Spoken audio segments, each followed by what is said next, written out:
ፕሬዝዳንት ታዬ አጽቀሥላሴ አዲስ የተሾሙ የ11 ሀገራት አምባሳደሮችን የሹመት ደብዳቤ ተቀበሉ። ፕሬዝዳንቱ በዚህ ወቅት ባስተላለፉት መልእክት ኢትዮጵያ ከሀገራቱ ጋር በትብብር ለመስራት ፍላጎት እንዳላት ገልጸዋል። የሹመት ደብዳቤያቸውን ለፕሬዝዳንቱ ያቀረቡት የሳውዲ አረቢያ፣ የኮንጎ ሪፐብሊክ፣ ፖርቹጋል፣ ናይጄሪያ፣ ስሪላንካ፣ ማላዊ፣ ጋና፣ ዩራጋይ፣ ስሎቫኪያ፣ ማዳጋስካር እና ኡዝቤኪስታን አምባሳደሮች መሆናቸው ታውቋል።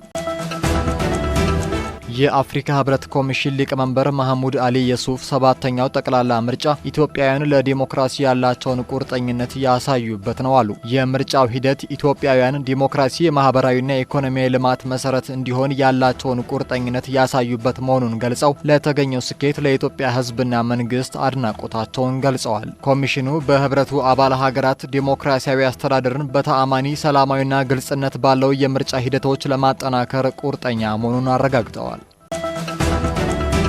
ኢትዮጵያና ዩናይትድ ኪንግደም ዘርፈ ብዙ የሁለትዮሽ አጋርነታቸውን ለማጠናከር እንደሚሰሩ አረጋገጡ። የውጭ ጉዳይ ሚኒስትር ዶክተር ጌዲዮን ጢሞቴዎስ ከዩናይትድ ኪንግደም የውጭ የኮመንዌልዝና የልማት ጉዳዮች ሚኒስትር ኢቬት ኩፐር ጋር በሁለትዮሽ ቀጠናዊና የባለብዙ ወገን ጉዳዮች ላይ ተወያይተዋል። በዚህም በቀጠናዊ ሰላም፣ መረጋጋት፣ ዘላቂ ልማት እንዲሁም በኢኮኖሚ ትብብር ዙሪያ በጋራ ለመስራት ያላቸውን ቁርጠኝነት በድጋሚ አረጋግጠዋል። የአየር ንብረት ተግዳሮቶችን ለመፍታትና የጋራ መፍትሄዎችን ለማበጀት ዓለም አቀፋዊ ጥረቶችን ማጠናከር እንደሚገባም ሚኒስትሮቹ አስገንዝበዋል።